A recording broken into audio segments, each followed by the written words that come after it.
Hello student, स्वागत है आपका आईसीटी वर्चुअल क्लासेस में। मैं हूं कविता, आपकी साइंस टीचर। उम्मीद करती हूं आप सभी अच्छे होंगे और स्वस्थ होंगे। तो क्लास कंटिन्यू करेंगे अपना चैप्टर, और चैप्टर का नाम है हेरिडिटी एंड इवोल्यूशन। हम बात कर रहे हैं यहाँ पर हेरिडिटी के बारे में, इनहेरिटेंस के बारे में। तो देखते हैं अभी तक आपने क्या क्या चीजें समझी है। सबसे पहले आपने हेरिडिटी यानी आनुवांशिकता को समझा है, क्या होता है। देन हमने वेरिएशन की बात की है, ठीक है। थोड़ा सा बात कर लेते हैं एक्यूमुलेशन ऑफ वेरिएशन यानी कि विभिन्नताओं का संचय से क्या अर्थ है। देखिए, सिंपल सी चीज है। आपने कहा कोई एक जनरेशन थी, कोई एक जनरेशन है, ठीक है, और उससे क्या बनेगी, दूसरी जनरेशन बनेगी। अब हमने यहाँ पर क्या देखा है, हमने कहा कि पहली जो जनरेशन है और जो दूसरी जनरेशन है वो 100% एज इट इज तो नहीं होगी। हमने पहले भी बात की है कि हमें क्या होता है, कुछ ना कुछ डिफरेंसेस हमें होते हैं, हमारे पेरेंट्स में हमें डिफरेंसेस होते हैं, हम डिट्टो उनके जैसे नहीं दिखते हैं, ठीक है। आपने कहा कि जो पहली जनरेशन है और जो दूसरी जनरेशन है उसमें वेरिएशन होगी, पर जब दूसरी से तीसरी जनरेशन आएगी तो उसमें थोड़ा सा वेरिएशन होगा। इस प्रकार से आगे जो जनरेशन बढ़ती रहती है और बहुत सैकड़ों साल में या फिर आपने कहा बहुत जनरेशन के बाद आप देखते हैं कि विभिन्नताओं का संचय होता रहता है। इन विभिन्नताओं के संचय से आता है वेरिएशन, और यहाँ पर नई स्पीशीज का भी फॉर्मेशन हो सकता है। नई जाति जो है, नई स्पीशीज जो है, उसका फॉर्मेशन भी हो सकता है या उसका फॉर्मेशन भी होता है। इसी को हम क्या कहते हैं, विभिन्नताओं का संचय कहते हैं। तो थोड़ा सा पढ़ लेते हैं विभिन्नताओं के संचय के बारे में। आपने कहा why do fruits, for example banana, looks like alike? This is because most of the fruits reproduce asexually. आपने कहा कि हमने देखा है कि जो यहाँ पर बनाने के का जो पेड़ होता है और जो बनाना होता है यहाँ पर, वो क्या होता है, सेम दिखता है, ठीक है। जो फ्रूट होते हैं वो सेम दिखते हैं। आपने कहा ऐसा क्यों होता है, ऐसा इसलिए होता है क्योंकि यहाँ पर अलैंगिक जनन पाया जाता है। Which typically involves only one parents. यहाँ पे सिर्फ एक ही जो जनक है वो क्या होगा, शामिल होता है, ठीक है। अब थोड़ा सा इस चीज को समझने से पहले थोड़ा सा बात करते हैं रिप्रोडक्शन के बारे में। रिप्रोडक्शन आपने पहले भी पढ़ा है, प्रीवियस क्लास में भी पढ़ा है, और रिप्रोडक्शन आप इस चैप्टर यहाँ पे भी पढ़ेंगे,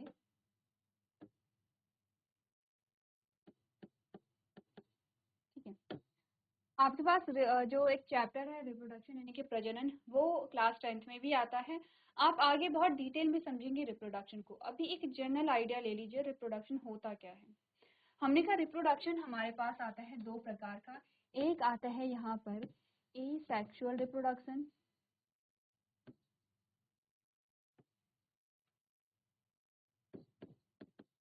जिसे आप अलैंगिक जनन कहते हैं।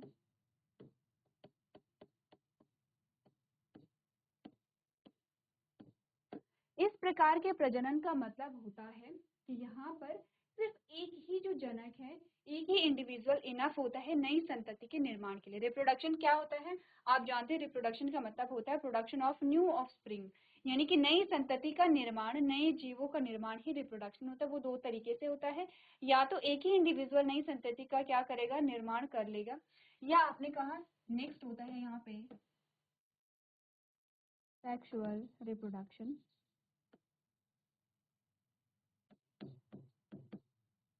और इसे हम कहते हैं लैंगिक जनन, ठीक है, लैंगिक जनन। अब हमने कहा लैंगिक जनन में आपको ये चीज ध्यान रखनी है कि यहाँ पर क्या होता है, सिंगल पेरेंट या ओनली वन पेरेंट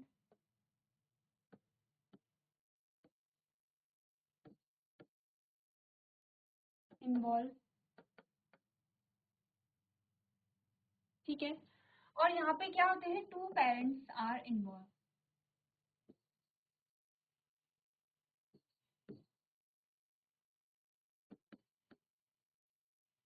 यानी कि दो जनक शामिल होते हैं, इतना हम समझ चुके हैं। एक चीज ये ध्यान रखनी है, टू पेरेंट्स आर इन्वॉल्व, ये हमने बोला है। एक चीज ये ध्यान रखनी है, जब दो पेरेंट्स होंगे तो एक पेरेंट हमेशा ही मेल होगा और एक हमेशा ही फीमेल होगी, ठीक है। एक हमेशा मेल होगा, एक हमेशा फीमेल होगी। अब होता क्या है, हमने कहा मेल में हम अगर ह्यूमंस की बात करें तो तो आपने कहा कि नंबर ऑफ क्रोमोसोम कितने होते हैं, 46 क्रोमोसोम होते हैं सभी में। ऐसा नहीं है कि मेल में 46 है और फीमेल में कुछ अलग नंबर होगा, नहीं, सेम नंबर होता है। ठीक है, क्रोमोसोम क्या होते हैं, अब पहले वो जान लेते हैं थोड़ा सा।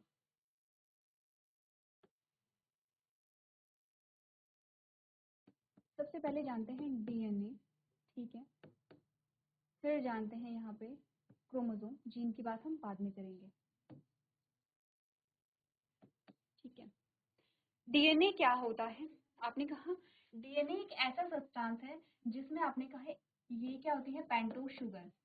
शुगर, पेंटोस शुगर का मतलब जानते हैं, जैसे कि आपने कार्बोहाइड्रेट पढ़ा है, कार्बोहाइड्रेट में आपने क्या बोला, कार्बोहाइड्रेट दो टाइप के होते हैं, सिंपल कार्बोहाइड्रेट, कॉम्प्लेक्स कार्बोहाइड्रेट। ठीक है, क्या बात की है,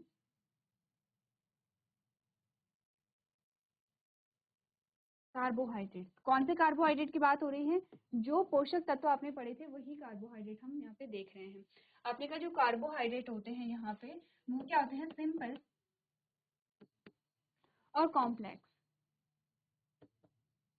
ठीक है, सिंपल में आपके मोनोसेकेराइड डाइसेकेराइड की बात आप करते हैं। मोनोसेकेराइड का मतलब क्या होता है, जिसमें शुगर की एक यूनिट हो वो मोनोसेकेराइड है। शुगर कैसे, आपने कहा सबसे सिंपल जो कार्बोहाइड्रेट है वो है ग्लूकोज, और ग्लूकोज क्या है, C6H12O6, ये ग्लूकोज की एक यूनिट है।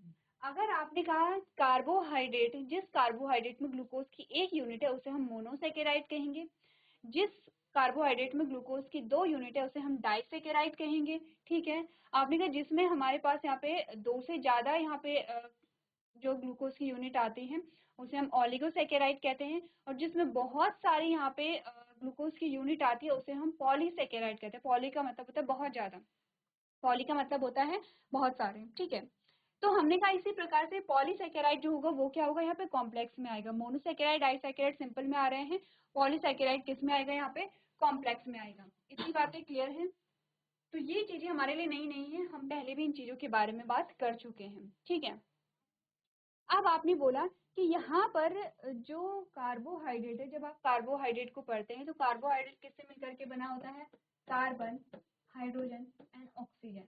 ठीक है, तो आपने कहा कि यहाँ पर हम देखते हैं कि कार्बन का नंबर कितना है, उसके बेसिस पे हम देखते हैं कि कौन से शुगर यहाँ पर है। ठीक है, जैसे कि आपने ग्लूकोज देखा तो ग्लूकोज में कितने कार्बन होते हैं, 6 कार्बन होते हैं। ठीक है, अगर हमने कहा कि यहाँ पे 5 कार्बन होगा तो हम उसे क्या कहेंगे, पेंटोज। तो आपने कहा मोनो, डाई, ट्राई, टेट्रा, पेंटा, हेक्सा, ये सारी जो आप गिनती देखते हैं वो कहाँ देखते हैं, ये जो काउंटिंग आप देखते हैं केमिस्ट्री में आपने यूज की होंगी जब आप ऑर्गेनिक पढ़ते हैं। ऑर्गेनिक में जब आप देखते हैं कि वहाँ पे जब फॉर्मूला लिखते हैं या फॉर्मूला का नाम आप लिखते हैं तब आप इन सारी चीजों को देखते हैं कि मोनो, डाई, ट्राई, टेट्रा, ये क्या होता है। पेंटोज का मतलब होता है पेंटोज का मतलब होता है 5, जिसमें 5 कार्बन है। 5 कार्बन वाली शुगर को हम क्या कहते हैं, पेंटोज शुगर कहते हैं। ठीक है, तो पेंटोज शुगर का मतलब होता है कि ये कार्बोहाइड्रेट ही है जिसमें क्या है, 5 कार्बन है, इसीलिए हम इसे क्या कह रहे हैं, पेंटोज शुगर कह रहे हैं। तो आपका डीएनए जो बना होता है एक तो पेंटोज शुगर है, एक होते हैं आपके नाइट्रोजिनस बेस होते हैं। ठीक है, उसमें दो टाइप के आते हैं, इसमें प्यूरिन होता है और पिरिमिडीन होता है। ये सब चीजें आप आगे जाकर के और अच्छे से समझेंगे, अभी जस्ट आइडिया लीजिए हम बात क्या कर रहे हैं। ठीक है, इसके अलावा आपने कहा यहाँ पे फॉस्फेट ग्रुप होता है। ठीक है, ये तीनों स्ट्रक्चर मिला करके क्या बनाते हैं, डीएनए को बनाते हैं।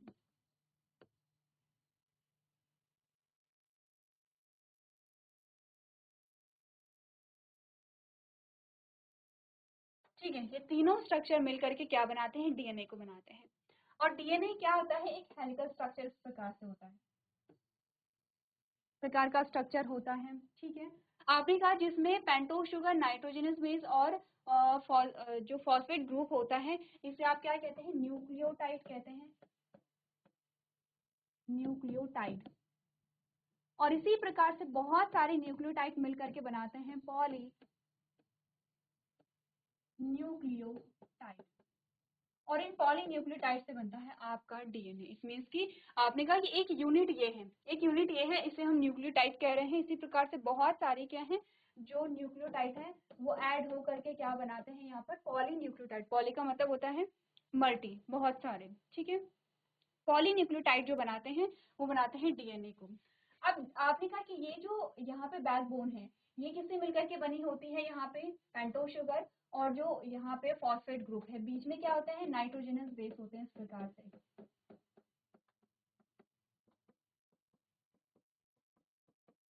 ठीक है, ये नाइट्रोजनस बेस होते हैं।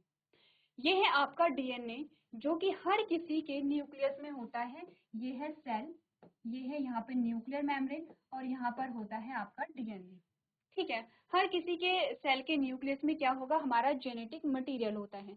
जेनेटिक मटेरियल का मतलब है कि जो क्या हो जनरेशन टू जनरेशन पास होता है उसी को हम जेनेटिक मटेरियल कहते हैं। यानी एक जनरेशन से दूसरी जनरेशन में जो पास हो रहा है वो आपका क्या है, डीएनए है, ठीक है। हमने कहा इस डीएनए में अब कोई भी कैरेक्टर आप देखते हैं अपनी बॉडी में, कोई भी कैरेक्टर, कैसा भी कैरेक्टर है, वो होता है एक प्रोटीन की वजह से, एक यानी कि अलग अलग प्रोटीन की वजह से, यानी कि कैरेक्टर्स के लिए रिस्पॉन्सिबल होती है प्रोटीन। ये जो प्रोटीन बनाती हैं वो कौन बनाता है, आपका डीएनए बनाता है। तो डीएनए आपका बनाएगा स्पेशल टाइप की प्रोटीन, ठीक है। ये क्या करेगा, एक स्पेशल टाइप की प्रोटीन को बनाएगा। ये स्पेशल टाइप की प्रोटीन किसी कैरेक्टर के लिए रिस्पॉन्सिबल होगी, ठीक है। अब ऐसा होता है कि हमारी बॉडी में एक गुण नहीं है, बहुत सारे कुछ बाहरी गुण हैं, आंतरिक गुण होते हैं, एक्सटर्नल इंटरनल जितने भी आपके क्या होते हैं यहाँ पे कैरेक्टर होते हैं। चाहे आपका जो फिजिकल अपीयरेंस कैसा है, आपकी बॉडी में इंटरनल जो प्रोसेस हो रही है, आपका जो मेटाबॉलिज्म है, आपकी बॉडी में हॉर्मोन्स रिलीज हो रहे हैं, किस क्वांटिटी में रिलीज हो रहे हैं, क्या टाइमिंग है रिलीज होने की, ये सब डिपेंड करता है आपके जो डीएनए है, आपका जो जेनेटिक मटेरियल है उस पर। यानी कि हम कह सकते हैं कि सारी चीजें रेगुलेट जो हो रही हैं, जैसे कि आपने कहा आपके घर में टीवी चलता है, टीवी को आप कैसे कंट्रोल करते हैं, आपके हाथ में होता है रिमोट, आप उसे क्या करते हैं, रिमोट से कंट्रोल करते हैं, आप चैनल चेंज करते हैं, आप वॉल्यूम बढ़ाते घटाते हैं, आप टीवी को ऑन ऑफ करते हैं। वैसे ही हमारी बॉडी में जो भी कैरेक्टर यहाँ पे रेगुलेट हो रहे हैं उसे कर रहा है हमारा डीएनए, यहाँ पर रेगुलेट कर रहा है, ठीक है। अब हमने कहा कि कैरेक्टर एक नहीं है, कैरेक्टर तो बहुत सारे हैं, तो क्या डीएनए जो है क्या सिर्फ एक ही प्रोटीन बनाएगा, हमने कहा नहीं, डीएनए अलग अलग भाग डीएनए के अलग अलग प्रोटीन बनाएंगे।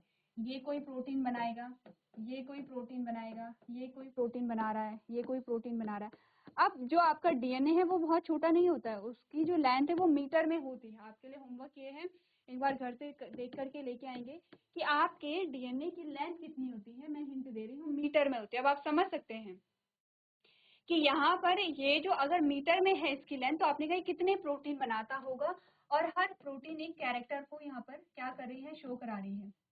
हर प्रोटीन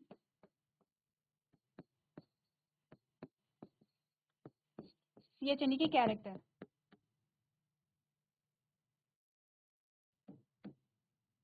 हर प्रोटीन एक कैरेक्टर के लिए रिस्पॉन्सिबल है, ठीक है। तो ये तो है हमारा डीएनए जो हर एक कैरेक्टर के लिए रिस्पॉन्सिबल है। जैसे एक्सटर्नल कैरेक्टर अगर हम देखें तो आपकी स्किन का कलर, आपके आई का कलर, आपके बालों का कलर, आपके बालों का टाइप, सारी चीजें होती हैं। इंटरनल अगर हम देखें तो हमने कहा आपकी हाइट, क्योंकि आपकी हाइट जो रेगुलेट होती है वो ग्रोथ हार्मोन से होती है। आपकी बॉडी में जिस प्रकार से ग्रोथ हार्मोन बनेगा आपकी हाइट उसी प्रकार से होगी। अगर ग्रोथ हार्मोन बहुत अच्छी मात्रा में प्रोड्यूस हो रहा है तो बहुत अच्छी हाइट है, अगर ग्रोथ हार्मोन कम मात्रा में प्रोड्यूस हो रहा है तो हाइट कम है। और हार्मोन कहाँ से रिलीज हो रहा है, आपने कहा कि आपके बॉडी में ग्लैंड्स होती हैं, जो कि आपने पढ़ी भी होंगी, आपको थोड़ा बहुत पता होगा, ठीक है। यहाँ पर क्लास 10th में हम ग्लैंड्स के बारे में भी बात करेंगे। तो हमने कहा कि हमारी बॉडी के अंदर आपका जो यहाँ पे पिट्यूटरी ग्लैंड है वहां से क्या हो रहे हैं, हार्मोन रिलीज हो रहे हैं, ठीक है। वो उन हार्मोन के रिलीज होने के लिए भी कौन रिस्पॉन्सिबल है, आपका डीएनए रिस्पॉन्सिबल है। आपका डीएनए जिस प्रकार की प्रोटीन बनाएगा कैरेक्टर उसी प्रकार का होगा, ठीक है, क्लियर है। ये हमारा डीएनए हो गया जिसे हम जेनेटिक मटेरियल कहते हैं। यही डीएनए एक जनरेशन से दूसरी जनरेशन में पास होता है। इट मीन्स कि अगर आपका डीएनए जो मिलकर के बना है, आपने कहा आपके मदर एंड आपके फादर से मिलकर के बना है, और तब वो जो जेनेटिक मटेरियल है वो आगे आप में पास हुआ है, ठीक है। ये तो है डीएनए की बात। अब अगर हम बात करें तो फिर क्रोमोसोम क्या होते हैं, तो हमने कहा क्रोमोसोम क्या होंगे, थोड़ा उसके बारे में बात करते हैं।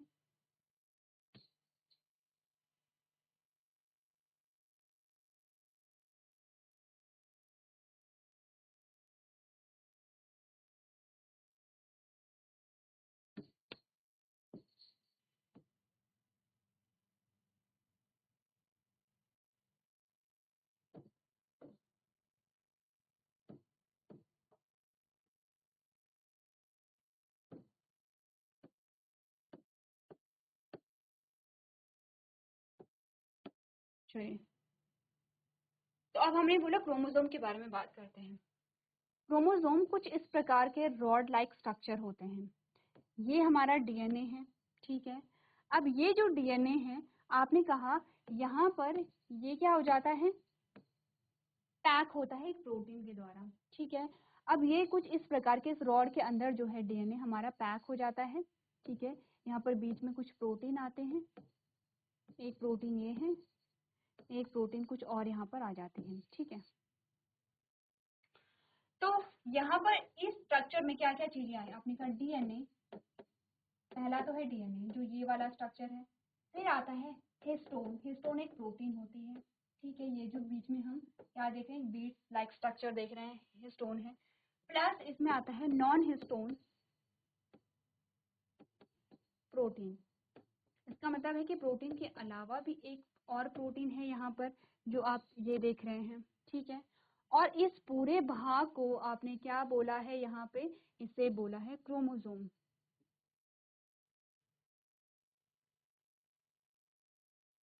इन्हें हमने क्या बोला, क्रोमोसोम्स बोला है, ठीक है। अब ध्यान से देखिए, क्रोमोसोम के अंदर होता है डीएनए, डीएनए के अलावा होता है हिस्टोन, इसके अलावा होता है नॉन हिस्टोन प्रोटीन। डीएनए का फंक्शन तो हमें पता है, तो हिस्टोन क्या कर रहा है, तो हिस्टोन हमने कहा कि जो डीएनए, डीएनए को पैक कर रहा है, ठीक है, अरेंज कर रहा है। इसके अलावा नॉन हिस्टोन प्रोटीन है, और जब ये डीएनए यहाँ पर अरेंज होता है तो एक रॉड लाइक स्ट्रक्चर आपको देखने को मिलते हैं।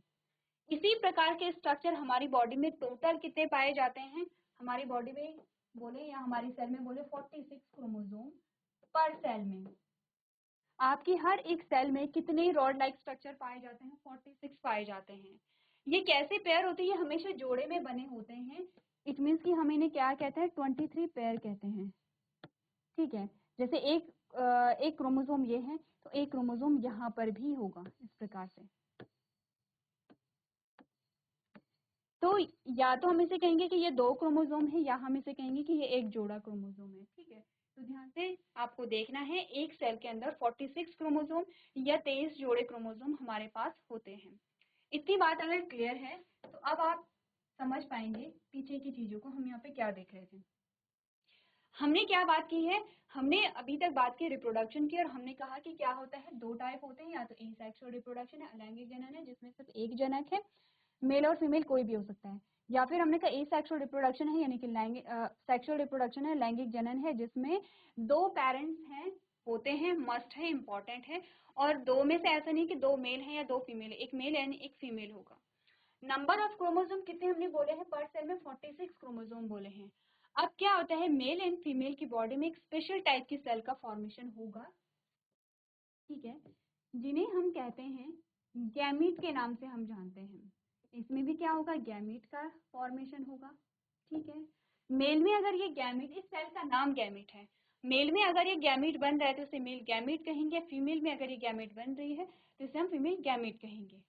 इंटरेस्टिंग बात यह है कि इस गैमीट में सिर्फ एकमात्र सेल, ह्यूमन बॉडी में, मनुष्य के शरीर में एकमात्र सेल एक ऐसी होती है जिसमें क्रोमोसोम का नंबर 46 ना होकर के 23 क्रोमोसोम होते हैं। ध्यान रखिए, 23 क्रोमोसोम।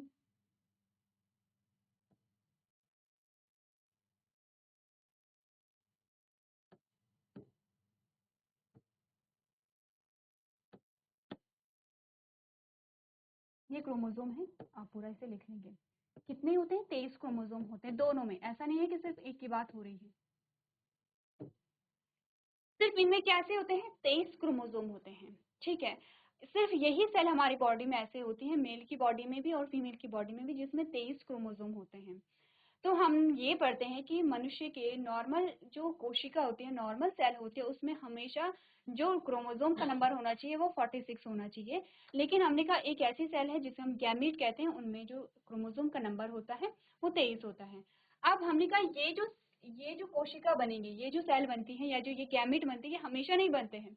ये तब बनते हैं जब मेल और फीमेल एक्चुअली मेच्योर हो जाते हैं, और तब इन गैमेट्स का फॉर्मेशन होता है।